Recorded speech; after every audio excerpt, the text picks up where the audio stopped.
اعوذ باللہ من الشیطان الرجیم بسم اللہ الرحمن الرحیم الحمد لأہلہ والصلاة والسلام علی اہلہا الحمد للہ الذی جعلنا من المتمسکین بالقرآن الکریم وبولایت امیر المومنین وأئمة المعصومین علیہم السلام۔ درود پڑھیں محمد وآل محمد۔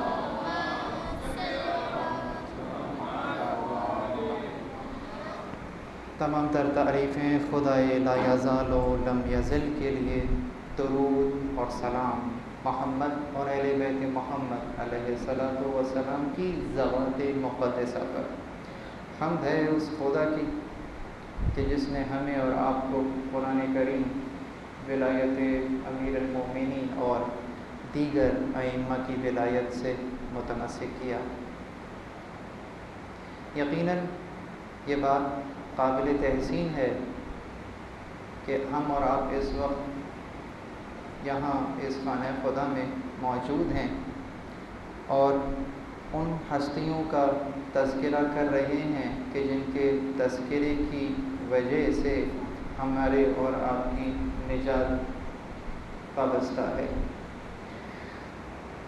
جس طریقے سے قرآن کریم حق رکھتا ہے کہ اس کی تفسیر کی جائے، اس میں غور و غوص کیا جائے، بالکل اسی طریقے سے اہل بیت علیہم السلام بھی چونکہ ثقلین ہیں، پیغمبر نے یہی فرمایا تھا کہ انی تارک فیکم ثقلین کتاب اللہ وعطرتی اہل بیتی ما ان تمسکتم بہما لن تضلوا ابدا وانہما لن یفترقا حتی یردا الی الحوض۔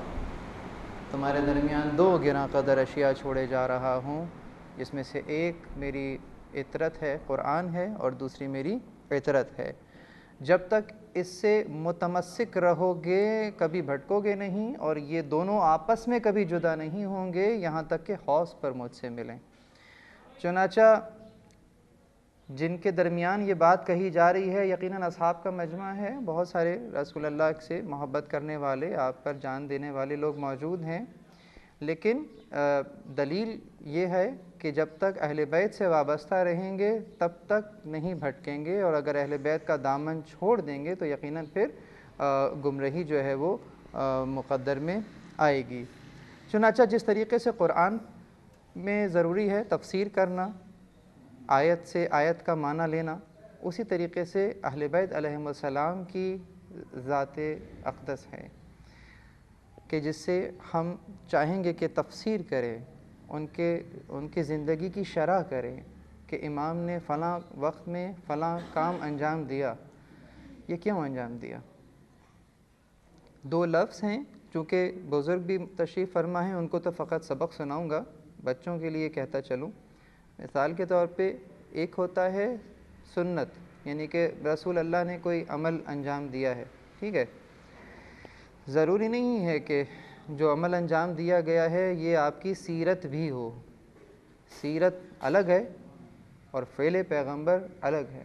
ہم پر حجت ہے، دلیل ہے، اگر ثابت ہو جائے کہ رسول نے یہ کام کیا ہے تو ہمارے لیے وہ کام کرنے میں کوئی مسئلہ نہیں ہے، باعث ثواب ہے۔ لیکن یہ کہنا کہ وہ سیرت رسول ہے، یہ مسئلہ ہے۔ سیرت اور سنت میں تھوڑا سا فرق، تھوڑا بہت باریک فرق ہے۔ ایک ہے فعل پیغمبر، پیغمبر نے کوئی کام کیا، پیغمبر نے وہ کام کیوں کیا، یہ سیرت ہے۔ پیغمبر نے کوئی عمل انجام دیا، ٹھیک ہے، یہ فعل پیغمبر ہے، یہ رسول اللہ کا عمل ہے، طرز عمل نہیں ہے۔ جو طرز عمل ہے وہ سیرت ہے۔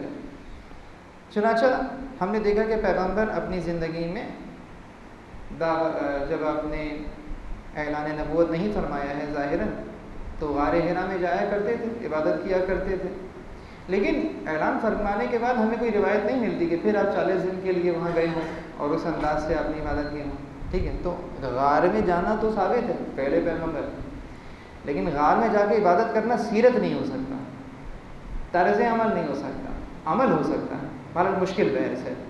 تو اسی طریقے سے ضروری ہے کہ پیغمبر کے طرز عمل سے واقفیت حاصل کی جائے، کہ پیغمبر نے جو عمل کیا تھا وہ کس نظریے اور کس قانون کے تحت وہ عمل انجام دیا تھا، تاکہ میں اور آپ اپنی زندگی میں آج تعین کر سکیں کہ یقیناً یہ بالکل ہی یوں سمجھیں کہ کلیدی نقطہ ہوگا کہ میں آج دیکھوں کہ اگر ابھی رسول خدا ہوتے تو کیا عمل انجام دیتے۔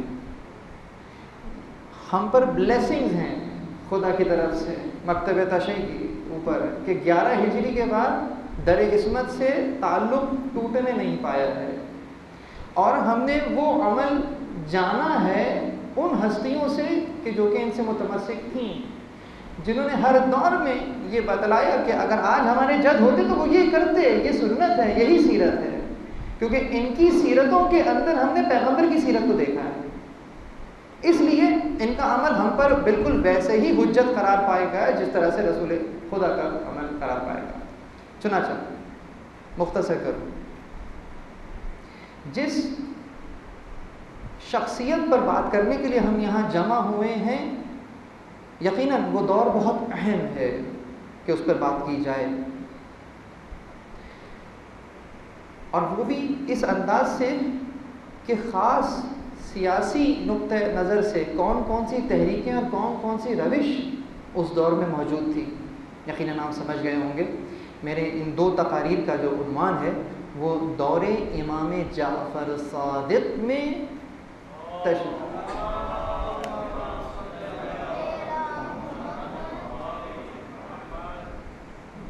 کہ حضرت کے دور میں تشیع کی سیاسی سرگرمیاں کیا تھیں۔ ٹاپک بہت اہم ہے اپنے اعتبار سے، لیکن اس کو سمجھنے کے سے پہلے ہمیں تھوڑا سا ماضی میں جانا ہوگا، اور پھر اس وقت ہم اور آپ کہاں پر کھڑے ہوئے ہیں پہلے اپنا محاسبہ بھی کرنا پڑے گا۔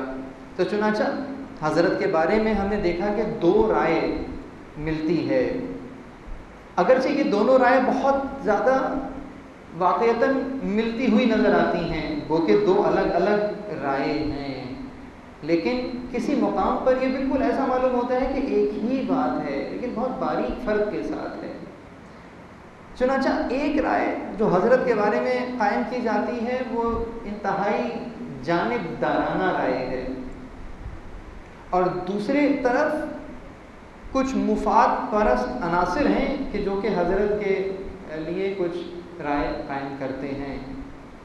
اس وقت زمانے میں چاہے غیر ہوں چاہے اپنے، جب میں یہ رائے آپ کے سامنے بیان کروں گا تو ممکن ہے کہ کوئی کہے کہ ہاں صحیح بات تو ہے، ایسا ہی تو ہے، کیونکہ وہ رائے اتنی عام ہو چکی ہے کہ حضرت کی شخصیت اس رائے کے پیچھے کہیں گویا چھپ کے رہ گئی۔ آج ہم چاہیں گے کہ ہم اس نشست کی برکت سے تاریخ کے اوراق کو الٹ پلٹ کریں اور آپ کی شخصیت کی تفصیل کریں، نہ کہ اپنے ذہن سے بلکہ خود حضرت کے ہی طرز عمل، انداز عمل اور روش کو دیکھتے ہوئے ہم حضرت ہی کے افعال کی تفصیل کریں۔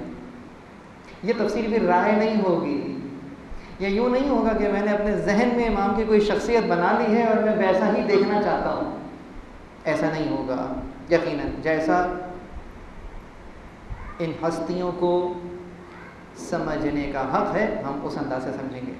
چنانچہ جس جانبدارانہ رائے کا تذکرہ میں آپ کے سامنے کر رہا تھا وہ کیا ہے؟ یہ اپنے آپ کو اہل رائے بھی کہتے ہیں کہ ہم آپ کے بارے میں یہ نظریہ رکھتے ہیں، اور وہ نظریہ کچھ اس انداز کا ہے کہ اپنے آپ کو حضرت کا محب بھی کہا جاتا ہے کہ ہم محب ہیں ان کے، ہم چاہنے والے ہیں ان کے۔ خیال رہے، بہت باریک نقطہ ہے، بہت نازک بات ہے۔ یہ اپنے آپ کو حضرت کا چاہنے والا بھی کہتے ہیں، محب بھی کہتے ہیں، اور ایک عنوان سے شیعہ بھی کہتے ہیں اپنے آپ کو، لیکن ان کا عمل سے کوئی تعلق نہیں ہوتا۔ حضرت سے محبت ہے، حضرت سے عشق ہے، لیکن حضرت کے افعال سے ان کا کوئی تعلق نہیں ہے، ضروری نہیں سمجھتے، محبت کو کافی سمجھتے ہیں۔ چنانچہ دیگر ائمہ کے خلاف کچھ اس انداز سے رائے قائم کی جاتی ہے کہ آپ کو موقع مل گیا کیونکہ بنی عباس آ رہے تھے اور بنی امیہ جا رہے تھے، تو حکومتوں کی آپس میں چپقلش کی وجہ سے درمیان میں آپ کے اوپر سے ذرا نظریں ہٹ گئیں اور آپ کو وہ فرصت مل گئی، تو اس میں آپ نے جو ہے وہ دین کی اشاعت کے لیے کام کیا۔ گویا اس سے پہلے اور اس کے بعد کے آئمہ میں وہ چیز ہمیں نظر نہیں آتی۔ میں خیال میں بہت ہی باریک نقطہ بیان کر رہا ہوں جو عموماً موجود ہے۔ اور چونکہ اس زمانے میں آپس میں دشمن آپس میں لڑ رہا تھا، تو اس لیے امام نے جو ہے وہ کچھ دین کی نشر و اشاعت کے اوپر کام کیا، یہاں تک کہ آپ کو میرا مکتب ہی مکتب جعفری قرار پایا۔ تو چنانچہ اس کے لیے آپ نے کیا کیا کہ گھر میں آپ نے ایک مدرسہ قائم کیا اور علم و دانش کی اس میں محفل ہوتی تھی، لوگ آتے تھے اور درس قرآن لیا کرتے تھے۔ متکلمین بھی آپ کی نشست میں، آپ کے درس میں آیا کرتے تھے اور آپ سے سوال اور جواب کیا کرتے تھے۔ کبھی کوئی ملحد بھی آ جاتا تھا اور وہ مناظرے کرتا تھا، اور امام جو ہے وہاں بیٹھ کر مناظرہ کرتے تھے، یا آپ یا کوئی آپ کا شاگرد۔ اور ایک معلم کی طرح امام جو ہیں وہ ایک مدرسے میں بیٹھ کر درس دیا کرتے تھے۔ مکتب کی ترویج اس بات کا پیش خیمہ بنی کہ آپ نے مختلف مقامات پر کیا ہو رہا ہے، کیا سیاسی سرگرمیاں ہو رہی ہیں، حکومتیں آپس میں کیا کر رہی ہیں، مسلمانوں کا باہر کیا عالم ہے، اسے تھوڑا سا صرف نظر کر لیا، اور مکمل توجہ جو ہے وہ اس درس اور تدریس کے اندر ہی جو ہے امام نے اس مدرسے کو ہی مرکز قرار دیا۔ بلکہ ایک درجہ اور آگے چلیں کہ جس نے کوئی اقدام بھی کیا حکومت کے خلاف یا کوئی اور کوشش بھی کی، تو امام نے منع کر دیا اس کو کہ نہیں، تمہیں ضرورت نہیں ہے، تم یہاں پر آ کے میرے سامنے درس میں بیٹھو۔ یہ ایک نظریہ قائم ہو گیا، مطلب بہرحال رائے ہے۔ اس رائے کے تحت آپ مجھے بتائیے کہ امام کی شخصیت کیا بنی ذہن میں؟ یعنی ایک ایسا شخص ہے کہ جو کہ معاشرے میں ظلم و ستم ہو رہا ہے، لیکن ان کا جو تعلق ہے وہ فقط ایک مدرسے کی حد تک ہے۔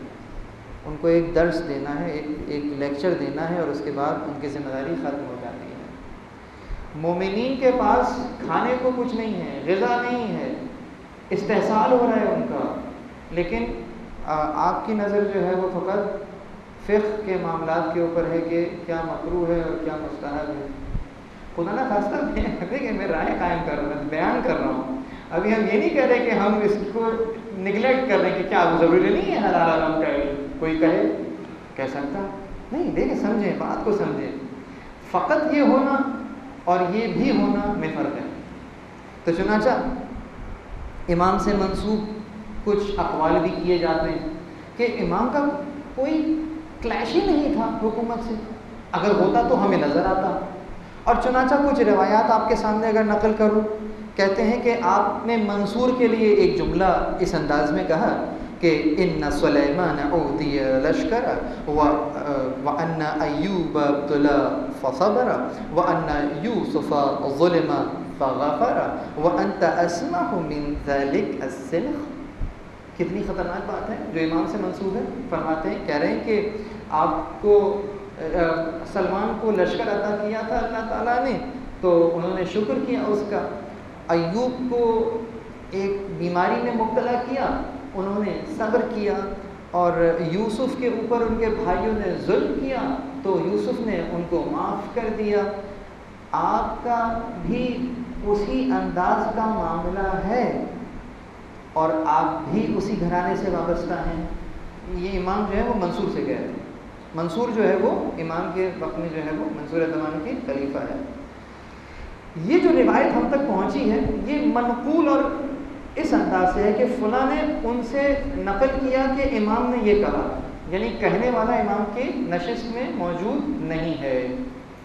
اور دوسری طرف ہمیں یہ نظر آتا ہے کہ یہ روایت جو بیان کی گئی وہ ایک شخص ہے ربی، جس کا بیٹا فضل بن ربی ہوا ہے بعد میں، اور یہ امین کا ایک وزیر رہا ہے بہت قریبی۔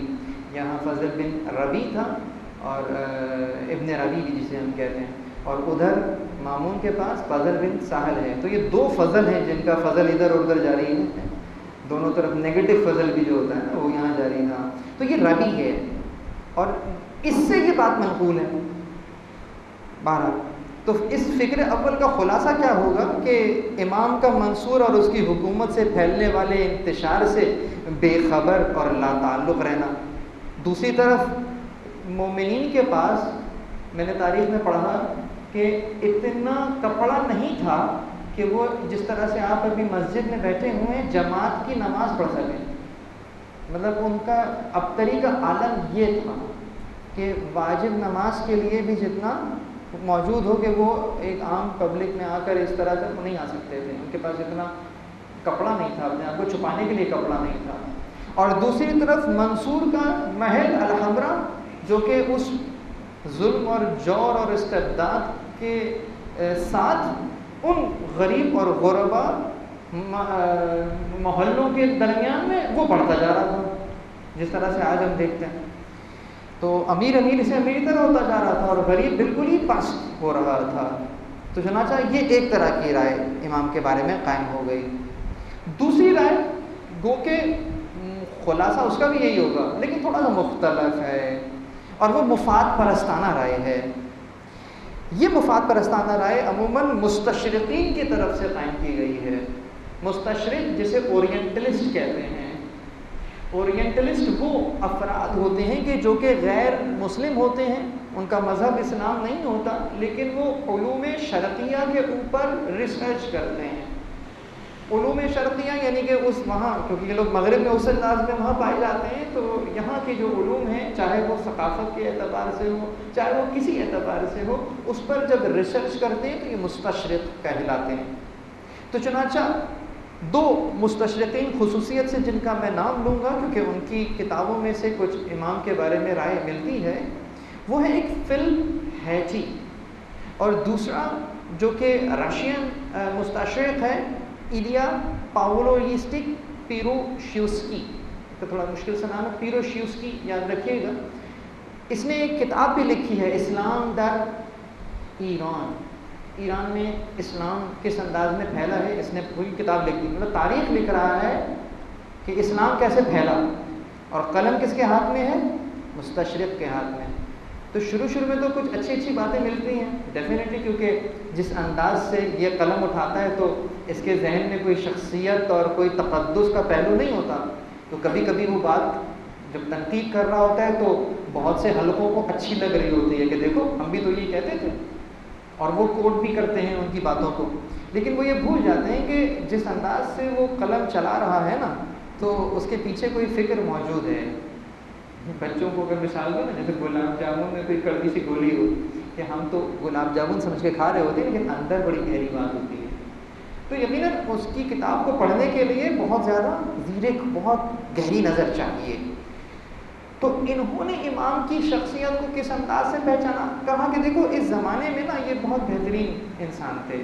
اب دیکھو وہ لکھ رہا ہے اور ہمیں سن کر اچھا بھی لگے گا یقیناً کہ یہ وہ لوگ ہیں جو کہ ایک تاریخی شخصیت کے طور پہ امام کو دیکھتے ہیں کہ جناب اس ہجری میں ان لوگوں میں ایک شخصیت گزری ہے, ان کا یہ نام تھا, اور یقیناً جس انداز سے کہا جاتا ہے امام تو ان کے اوپر وہ عہدہ جچتا ہے. تو امام کو کمپیئر کیا جاتا ہے ان کے آس پاس رہنے والے لوگوں سے. معیار کیا بنے گا, یعنی کہ اس زمانے میں جتنے لوگ رہتے تھے اس میں کہا جائے کہ یار یہ بہت زیادہ جو ہے. مثلا اس وقت یہاں پہ کوئی بہت بڑے عالم اور مرجع آ کے بیٹھ جائیں, ٹھیک ہے, اور میں کہوں کہ یہ وہ شخصیت ہیں کہ جو کہ اس بچے سے بہت زیادہ عالم ہیں, تو یہ میں ان کی تعریف کر رہا ہوں. بہت سمپل سی بات میں نے کی ہے. کوئی پی ایچ ڈی اسکالر یہاں پر آ جائے اور وہ کہا جائے کہ جناب یہ پی ایچ ڈی اسکالر ہیں اور یہ زیغم رضوی صاحب سے زیادہ علم رکھتے ہیں, تو میں کہوں گی توہین ہے. آپ ان کو کس سے کمپیئر کر رہے ہیں, مجھ جیسے طالب علم سے. ان کو کمپیئر کیجئے ان کے شایان شان جو شخصیات ہیں وہاں لے جا کر, نہ کہ بالکل بازار میں لا کر آپ نے ان کو کمپیریزن شروع کر دیا. ایسا نہیں ہونا چاہیے. یہ انہوں نے یہ کام کیا. تو چنانچہ اچھا یہ چاہے ان کے اوپر یہ منصب جچتا ہے تو بھی انہوں نے قلم چلا دیا، اور منصب نہیں جچتا تو بھی قلم چلا دیا، دونوں طرف سے بات کرنی کہ یہ اس معاملے میں ذرا کمزور تھے، وہ فلانا جو ہے وہ اس میں زیادہ تھا، لکھ گیا وہ اپنی بات کو۔ تو جو فکر دوم کے جو حامل افراد ہیں ان سے پھر ہم یہ کہیں گے کہ آپ نے امام کے بارے میں جو منابع سے استفادہ کیا، کیا وہ قابل قبول تھے؟ کیا ویلڈ تھے؟ آپ نے کس طریقے سے امام کے چہرے کو دیکھا ہے؟ اور جو چیز آپ سمجھ پائے ہیں کیا واقعتاً امام کی شخصیت وہی تھی جو آپ سمجھ پائے ہیں؟ ایک سوال، کیا اس سمجھنے میں غلطی کا امکان ہے؟ فلسفے کے اعتبار سے یقیناً سمجھنے میں غلطی کا امکان ہے۔ تو پھر فقط سنی سنائی باتوں کے اوپر آپ نے کس انداز سے کوئی نظریہ قائم کر لیا؟ تو یقیناً یہ بھی جو ہے وہ ایک مشکل مسئلہ ہے۔ خلاصہ کلام کیا ہوا؟ خلاصہ کلام یہی بنا کہ جناب جہاں ایک طبقاتی نظام رائج ہو، جہاں پر ظلم و جور پر استبداد کا نظام ہو، جہاں غریب غریب سے غریب تر ہو رہا ہو، امیر امیر سے امیر تر ہوتا جا رہا ہو، جہاں پر حکومت کے جو حامی افراد ہیں ان کو نوازا جا رہا ہو، اور جو حکومت مخالف ذرا سا بھی کوئی ایکشن پرفارم کرے تو اس کے جان اور مال اور عزت آبرو کی کوئی حقیقت نہ ہو، ایسے معاشرے میں امام کیا کر رہے ہیں؟ مدرسے میں بیٹھے ہوئے اور درس دے رہے ہیں۔ یہ شخصیت میں یہ ایک بہت عجیب مسئلہ ہے۔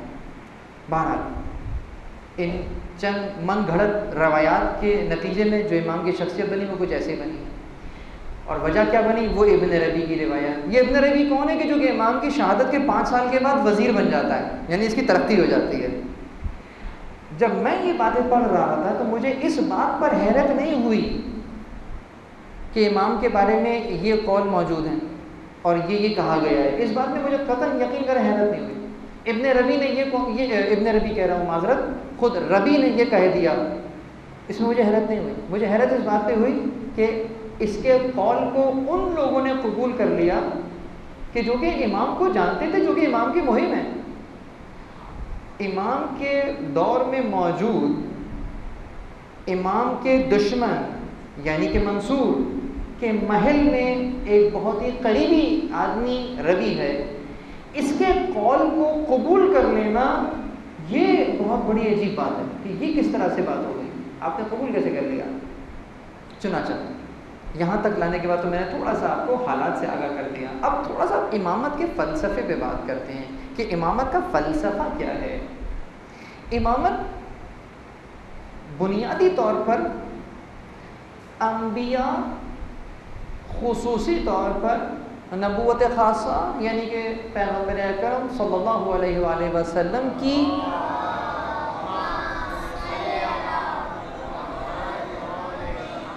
وہ ذمہ داریاں کہ جو پروردگار عالم نے قرآن کریم میں بیان فرمائیں کہ هو الذی بعث فی الامیین رسولا منہم یتلو علیہم آیاتہ ویزکیہم وَيُعَلِّمُهُمُ الْكِتَابَ وَالْحِکْمَةَ۔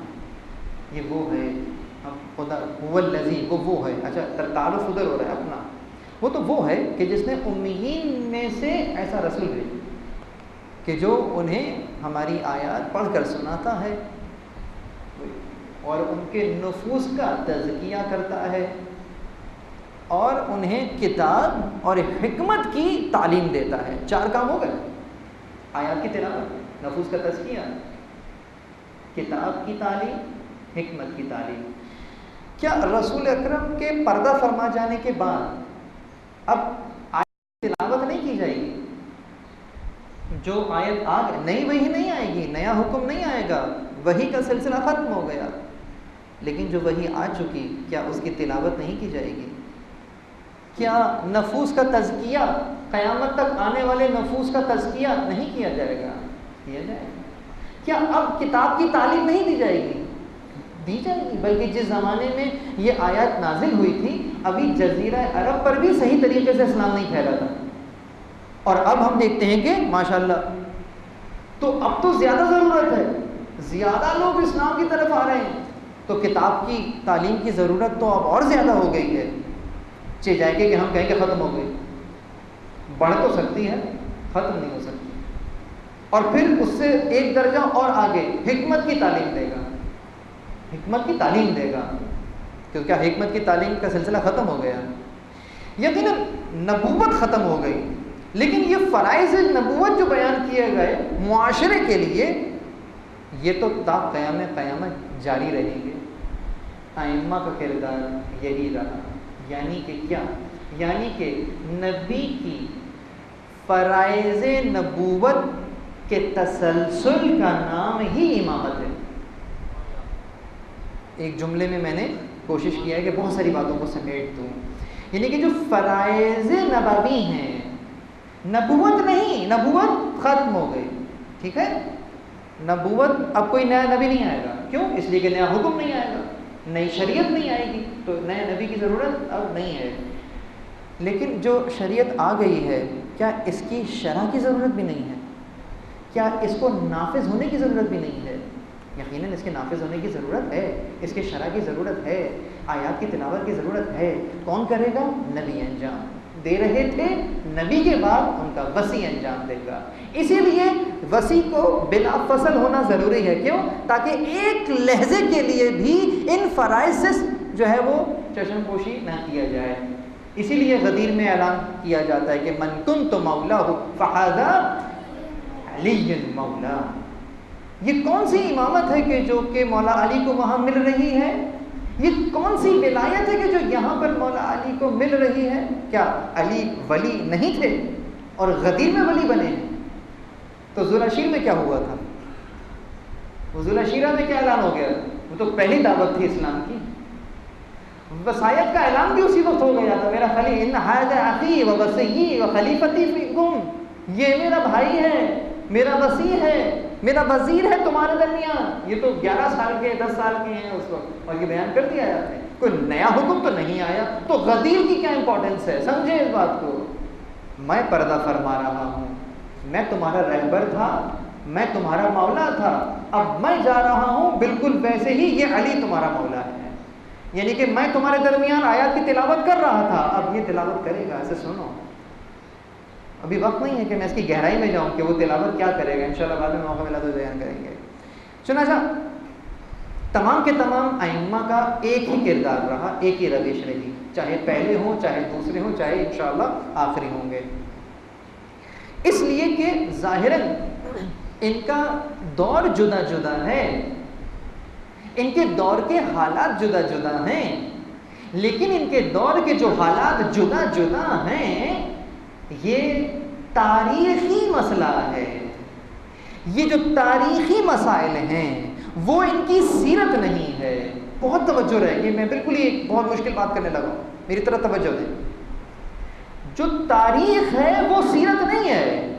سمجھیں سیرت کیا ہے؟ سیرت یہ ہے کہ اس دور میں امام نے شریعت کی محافظت کو کس انداز سے بیان کیا، کیا طرز عمل اختیار کیا، وہ طرز عمل سیرت ہے ہر دور میں. چنانچہ اب اگر کوئی امام جنگ کر رہا ہے تو یہ بھی سیرت ہے، یہ بھی دین کو بچانے کے لیے کر رہے ہیں. یہاں پر بھی مقصد وہی دین کی حفاظت ہے. اگر کوئی صلح کرتے ہوئے نظر آ جائے تو بھی مقصد. اس جنگ اور اس صلح کو میں امام کی سیرت نہیں کہہ سکتا کہ جناب فلانا امام جو ہے وہ بہت جنگجو ہیں اور یہ امام جو ہے وہ بہت صلح پسند. یہ غلط ہو جائے گا، اس لیے کہ یہ دور ایسا ہے کہ امام نے تلوار نکال لی ہے اور وہ دور ایسا ہے کہ امام تلوار نہیں نکال پا رہے. تو کنٹینجنسی پلان جسے دوسرا پلان کہیں گے وہ کیا ہے؟ وہ یہی ہوگا کہ صلح کر لیں گے. نکلتے ہیں جنگ کرنے کے لیے، صلح کرنی پڑ جاتی ہے. اگر صلح کرنا اور جنگ کرنا امام کی سیرت قرار پائے تو مولا علی کی سیرت کو کیا کہیے گا کہ ایک ہی وقت میں آپ نے جنگ بھی کی ہے اور ایک ہی وقت میں آپ نے صلح بھی کی ہے. تو چنانچہ جنگ اور صلح سے سیرت نہیں بیان کر جا سکتی. ہاں یہ کہہ سکتے ہیں کہ امام نہ جنگ پسند ہوتا ہے نہ صلح پسند ہوتا ہے، امام دین پسند ہوتا ہے.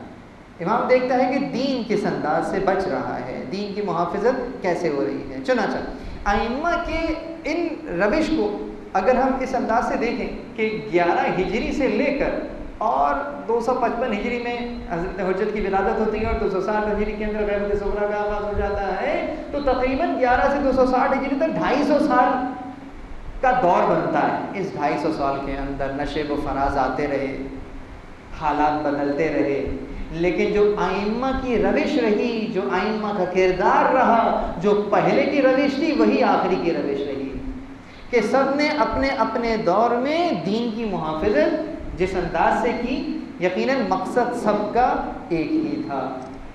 اگر کوئی دعا کے لیے مسند بچھا رہا ہے تو اس کا مقصد بھی دین کی حفاظت ہی ہے، بات صحیح ہے۔ اور اگر کوئی درس و تدریس کر رہا ہے یقیناً مقصد دین کی حفاظت ہی ہے۔ اگر کوئی کربلا برپا کر رہا ہے مقصد دین کی حفاظت ہے۔ اگر کوئی ولی عہدی لے رہا ہے تبھی مقصد دین کی حفاظت ہے۔ یقیناً ان کا اپنا کوئی ذاتی ایجنڈا نہیں ہے، دین کے لیے ان کی دشمنی دین کے لیے، ان کی دوستی دین کے لیے۔ اور میرے اور آپ کا وظیفہ کیا قرار پایا؟ میری دوستی ان کے لیے ہونی چاہیے، میری دشمنی ان کے لیے ہونی چاہیے۔ جو ان کا دشمن وہ میرا دشمن ہے، اور جو ان کا دوست ہے وہ میرا دوست ہے۔ میری کیا اپنی دشمنی، میری حیثیت کیا ہے ان کے سامنے؟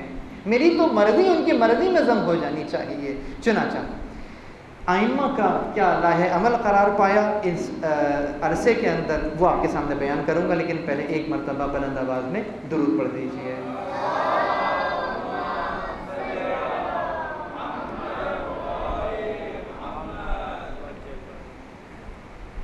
ائمہ کے ادوار کو سمجھنے کے لیے ہم اس کو 4 ادوار میں منقسم کر سکتے ہیں۔ ائمہ کے ادوار جو میں نے 250 سال آپ کے سامنے رکھ دیے ہیں، ان 250 سال کو سمجھنے کے لیے ہم ان کو 4 کیٹیگریز میں کیٹیگرائز کر سکتے ہیں۔ اس میں جو پہلا دور ہے خصوصیت کے ساتھ، وہ خاموشی یا تعاون کا دور ہے۔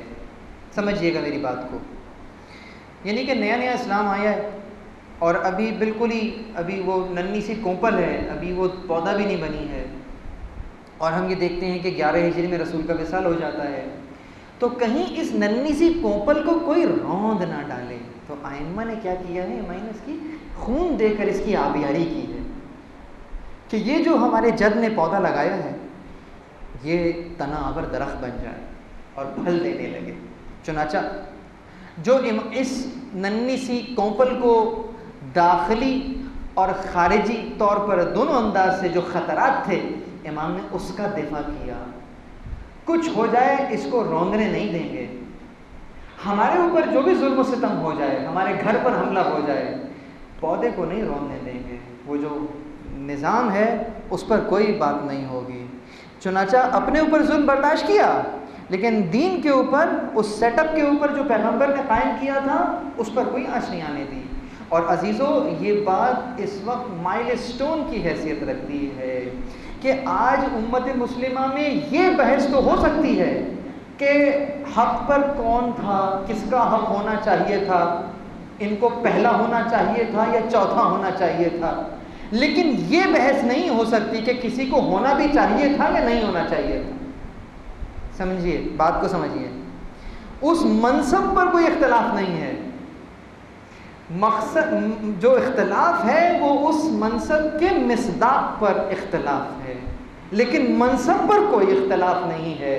یہ وہ مائل سٹون ہے کہ جو کہ رہ گیا، یعنی کہ رہبر کی ضرورت، دین میں رسول خدا کے فوراً بعد ایک راہبر کی ضرورت، اس کے اوپر کوئی اختلاف نہیں ہے۔ تو چنانچہ یہ ائمہ کی، اس دور کے ائمہ کی کاوشوں کا ثمر رہا کہ امت منتشر نہیں ہوئی۔ کسی نے مولا علی سے یہ جملہ کہا، ایک یہودی تھا، کہتا ہے کہ یہ کیا آپ لوگوں میں جیسے ہی تمہارے نبی کی آنکھ بند ہوئی اور تمہارے درمیان اختلاف ہو گیا؟ تو آپ نے اس کو جواب دیا، کہا کہ یہ اختلاف نہیں ہے، اختلاف تو وہ تھا کہ ابھی نیل سے نکل کر تمہارے قدم خشک نہیں ہوئے تھے کہ تم نے بچھڑا بنا لیا۔ اور وہاں پر بھی ہم اگر غور کریں، حضرت موسیٰ نے اپنے وصی کو لوگوں کے درمیان چھوڑا تھا، حضرت موسیٰ سے تو کوئی مسئلہ نہیں تھا، جب تک حضرت موسیٰ تھے تو کوئی بھی گوشالہ نہیں ہوا تھا، گو کہ ان کے نفوس میں بت پرستی تھی جو کہ بعد میں ظاہر ہو گئی ہے، لیکن جب تک نبی موجود ہیں تب تک وہ بت پرستی ظاہر نہیں ہو پائی ہے۔ لیکن یہاں نبی نے پردہ فرمایا، 30 راتوں کے لیے ہی صحیح، اور پھر 10 راتوں کا ایکسٹینشن ہو گیا۔ بدلے میں کیا ہوا؟ وسیع کے ساتھ کیا کیا گیا؟ پس پش ڈال دیا وسیع کو، اور بالکل اس تعلیمات سے ہی پیچھے چلے گئے۔ ایسا ہوا یا نہیں ہوا؟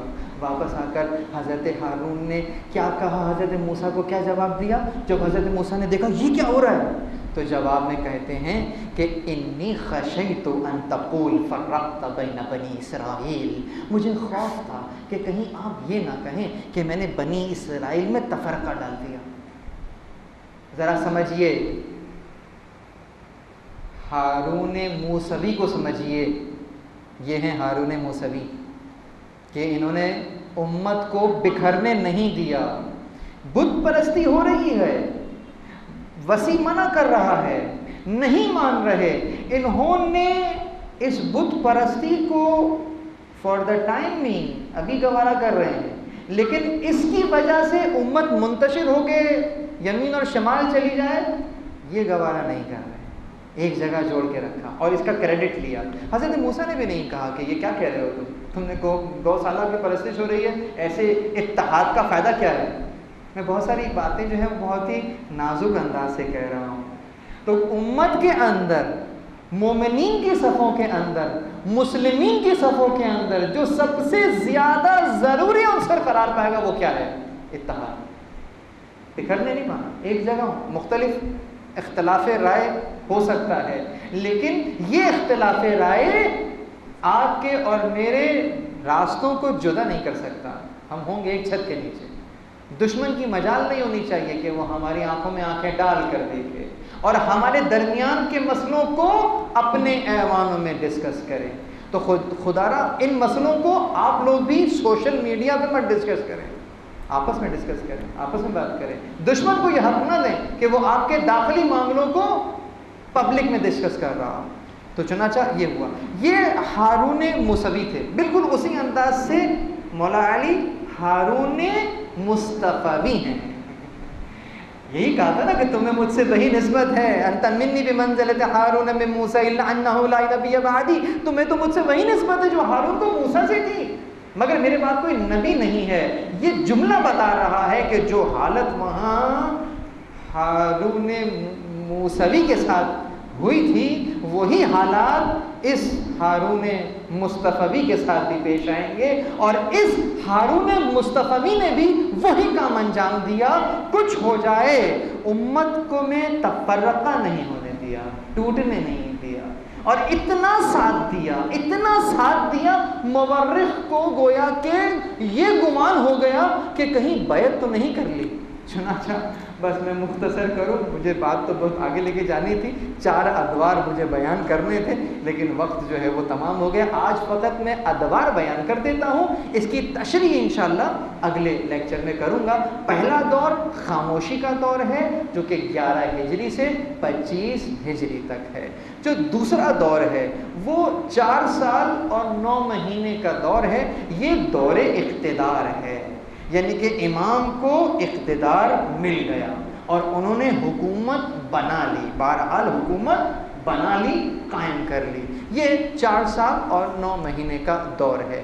تیسرا دور جو ہے اس میں ہم صلح امام حسن سے شہادت امام حسین تک، یہ جو ٹائم پیریڈ گزر رہا ہے، صلح سے شہادت امام حسین علیہ السلام تک جو دور گزر رہا ہے، یہ تیسرا دور ہے۔ بہت نازک دور ہے، بلکہ میں کہوں گا نازک ترین دور ہے، لیکن بہرحال یہ ایک مسئلہ ہے، انشاءاللہ تشریح کروں گا اگلی نشست کے اندر۔ اور جو چوتھا دور ہے وہ شہادت امام حسین علیہ السلام، یعنی کہ کربلا کے بعد کی زندگی اور بعد کے ائمہ کی زندگی، یہ چوتھا دور قرار پائے گا۔ تو چنانچہ ائمہ نے ان 4 ادوار میں کس انداز سے کام کیا، تمام کے تمام ائمہ نے، اور خصوصیت کے ساتھ امام جعفر صادق علیہ السلام نے کس انداز سے امت کی رہبری کی اور کس انداز سے اپنی سیاسی حکمت عملی کو جاری کیا اور کس طریقے سے مکتب تشیع کی رہبری فرمائی، کس طریقے سے مکتب تشیع کی جو خصوصیت اور جو انفرادیت ہے اسے قائم اور دائم رکھا کہ یمین اور شمال، لیفٹ رائٹ پر بہت سارے کلامی فرقے بنے اور اپنی ہی موت مر گئے، لیکن جو ائمہ کا نظریہ تھا وہ جو پہلے سے چلا وہی آخر تک امام کس انداز سے لے کر چلے ہیں، انشاءاللہ اس کے اوپر اگلی نشست پہ بات ہوگی۔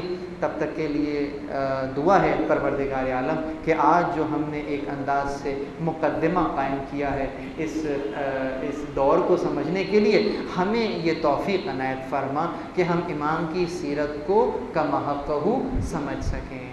پروردگار ہمیں معارف قرآن سے آشنائی عنایت فرما۔ پروردگار ائمہ طاہرین کی زندگیوں کو اپنی زندگی پر منطبق کرنے کی توفیق عنایت فرما۔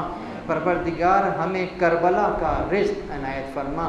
پروردگار ہم تجھ سے کوئی رزق نہیں چاہتے، ہم تجھ سے فقط ایک دعا کر رہے ہیں، اللہم ارزقنا الکربلا۔ اے پروردگار ہمیں کربلا کا رزق عنایت فرما۔ پروردگار تجھے واسطہ محمد اور اہل بیت محمد علیہ السلام کا جہاں جہاں بھی مسلمان کفر کے ساتھ نبرد آزما ہیں وہاں ان کی نصرت فرما۔ ہمارے آخری امام کا جلد ظہور فرما اور ہمیں ان کے اعوان اور انصار میں سے قرار دے۔ درود پڑھیں۔